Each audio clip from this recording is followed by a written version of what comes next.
Hello friends, very good morning to all of you. I am doctor Shruti और जो आज का मेरा वीडियो का टॉपिक है that is anaesthesia as a PG option और द करियर ऑप्शन। और इस वीडियो में मैं कवर कर रही हूँ कि the life of a PG anaesthetist कैसी होती है, एज एनेस्थीसिया पीजी आपकी लाइफ कैसी होती है, the option after doing PG, what are the salary और द मनी पर्सपेक्टिव्स और what are the super speciality options. तो ये सारे टॉपिक मैं आज अपने वीडियो में कवर कर रही हूँ। बीइंग एनेस्थेटिस्ट इसके फ़ोन आते हैं या क्वेश्चंस आते हैं कि मैम एनेस्थीसिया के बारे में बताइए कुछ, क्यों हम क्यों चूज़ करें और हम क्यों मतलब क्या क्या फ़ायदे होते हैं और क्या नेगेटिव्स होते हैं, क्या पॉजिटिव्स होते हैं। तो मैंने सोचा कि एक वीडियो बनाते हैं जिससे सभी की हेल्प हो सके, जो the life of anaesthesia PG. तो इसके लिए तो मैं बस यही कहूँगी कि it is a very busy life, क्योंकि अगर मैं अपनी बात कहूँ तो मैंने गवर्नमेंट इंस्टीट्यूशन से पीजी किया है और वहाँ पर हम 4 ही लोग थे, 4 ही रेजिडेंट्स थे एनेस्थीसिया में। तो it is always a very busy schedule, हमेशा से बिजी होता था, क्योंकि आपको बहुत सारी स्पेशलिटीज़ से डील करना पड़ता है। आपको जनरल सर्जरी से डील करना पड़ता है, आपको गायनी से डील करना पड़ता है और ऑर्थोपेडिक्स में से करना पड़ता है, और न्यूरो और यूरोलॉजी, प्लास्टिक सर्जरी और ENT, इवन अगर आपके यहाँ ICU है तो ICU, और as a pain clinic also फिर PSC भी करनी पड़ती है। तो एनेस्थीसिया हमेशा से एक हेक्टिक ब्रांच है और एक तरीके से कहिए कि हॉस्पिटल में हर किसी को ऑलमोस्ट ज़रूरत होती है एनेस्थीसिया वालों की। तो it is a demanding branch और हमेशा बिजी होती है, इसकी वजह से लाइफ कभी बिजी नहीं होती। तो ये तो है। और अगर पीजी में क्या क्या ऑप्शन है, MD कर सकते हैं आप, डिप्लोमा कर सकते हैं लाइक डिप्लोमा इन एनेस्थीसिया, और DNB कर सकते हैं। तो ये 3 ऑप्शंस होते हैं।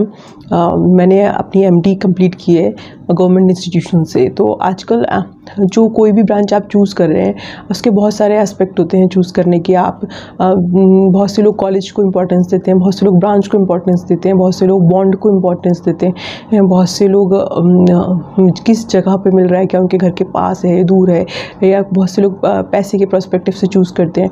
तो ये आपको अपनी प्रायोरिटीज़ डिसाइड करनी होंगी और उस हिसाब से किसी भी ब्रांच को चूज़ करना होगा। तो एनेस्थीसिया के बारे में मैं बताऊं कि आफ्टर डूइंग पीजी आप क्या क्या ऑप्शंस आपके पास होते हैं। तो आफ्टर डूइंग पीजी आपके पास कई ऑप्शंस होते हैं।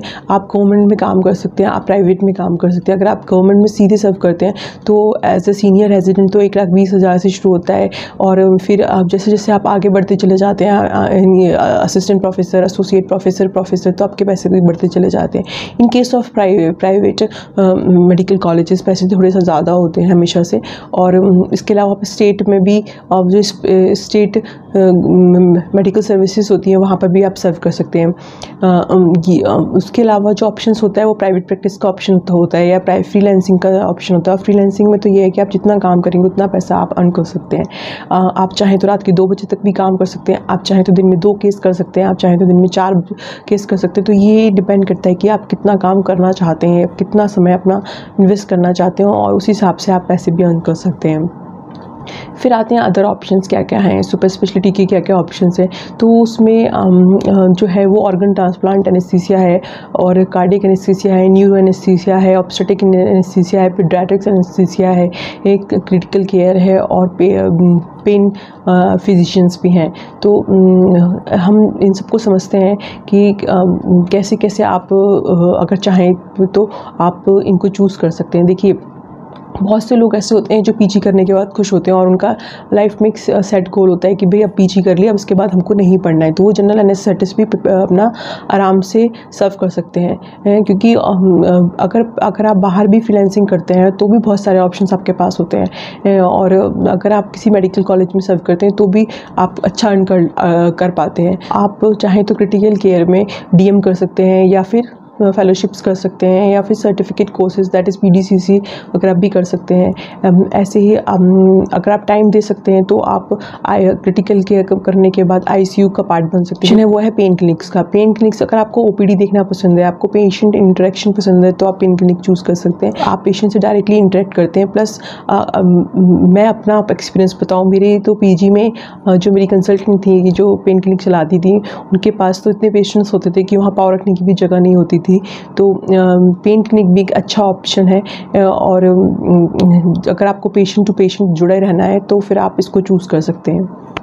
ये तो वो पॉजिटिव्स हैं सारे जो मैंने आपको बताए।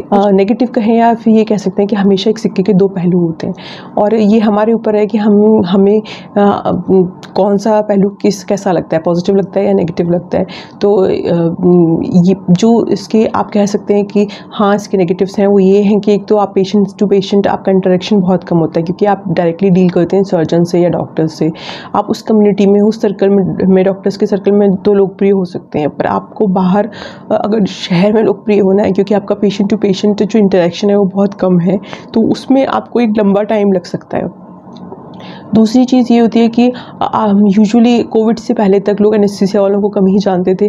तो ये वो एक पर्दे के पीछे काम करते हैं, जो स्क्रीन के पीछे काम करते हैं, क्योंकि वो ओटीज़ में काम करते हैं, आईसीयू में काम करते हैं, पेन क्लिनिक्स में काम करते हैं। तो एक तरीके से आप कह सकते हैं कि अनसंग हीरोज़ होते हैं। तो ये है, लेकिन फिर भी ये तो कुछ नेगेटिव एस्पेक्ट्स हैं। लेकिन मैं एक बात कहूँगी, देखिए बीइंग एनेस्थेटिस्ट, आप कभी ऐसा नहीं होगा कि आपके पास काम की कमी हो या आपको काम नहीं मिल रहा है, आप पैसे नहीं कमा पा रहे हैं, क्योंकि हर जगह, हर शहर में छोटे से छोटा हॉस्पिटल है, अगर तो उसमें भी अगर सर्जरी होती है तो उनको एनेस्थीसिया वालों की ज़रूरत होती है। कोई ट्रॉमा सेंटर है, कोई आईसीयू केयर है, वहाँ पर भी एनेस्थीसिया की ज़रूरत होती है। बड़े हॉस्पिटल्स हैं, वहाँ तो मल्टी स्पेशलिटीज़ होते हैं, वहाँ पर बहुत सारी ब्रांचेस होती है, वहाँ भी एनेस्थीसिया वाले चाहिए।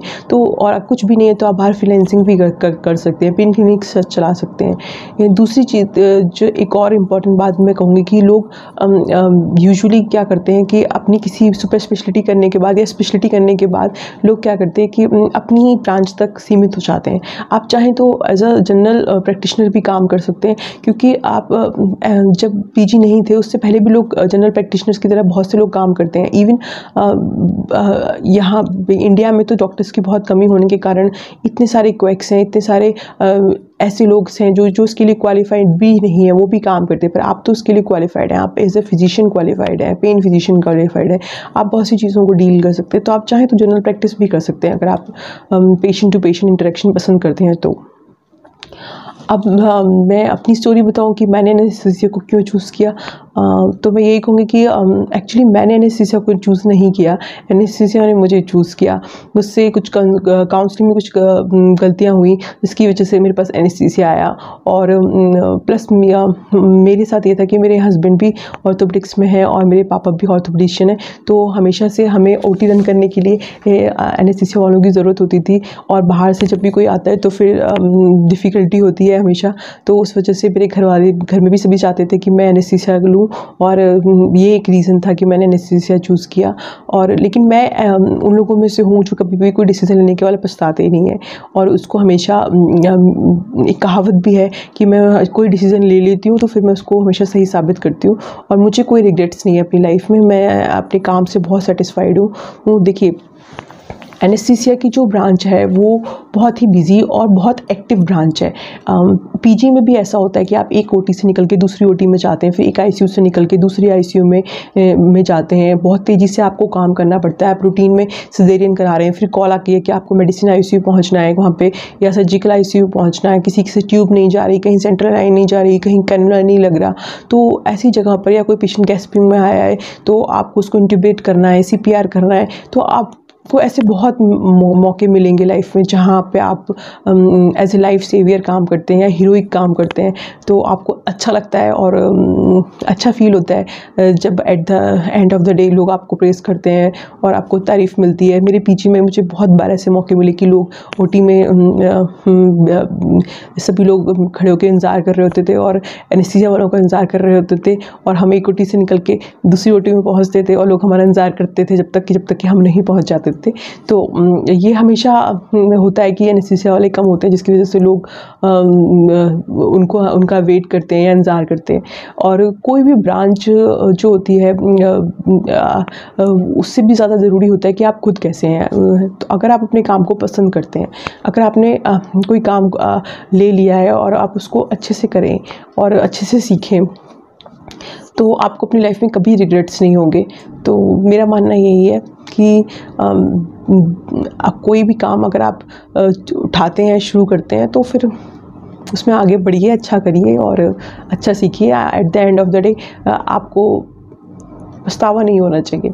और मैंने तो बताया कि मैंने क्यों लिया, लेकिन मैं आपको बताऊं, अगर आप एज अ करियर भी इसको चूज़ करते हैं तो आप कभी भी, आपको कोई रिग्रेट्स नहीं होंगी, क्योंकि आप काम आपको लगातार करने को मिलेगा और आप अच्छा पैसा भी अर्न कर सकते हैं। और चाहें तो टाइम भी अपने हिसाब से मैनेज कर सकते हैं। आपको किसी दिन मन है कि आपको भाई 10 केस करने हैं तो आप करिए, आप पैसे कमा सकते हैं। किसी दिन आपको मन है कि आपको 2 ही केस करने हैं तो आप उस दिन 2 केस करिए। अगर आप फ्रीलांसिंग करते हैं तो ये आपके ऊपर डिपेंड करता है कि आप कितना काम करना चाहते हैं। आई होप कि आपको मेरा वीडियो अच्छा लगा होगा, और अगर कोई भी क्वेरी या कोई क्वेश्चन है तो मुझे कमेंट बॉक्स में ज़रूर बताएं, आई विल आंसर। और मेरी वीडियो को लाइक करें, शेयर करें और सब्सक्राइब करें, और हमेशा खुश रहें और स्वस्थ रहें। That's all from my side. Thank you so much.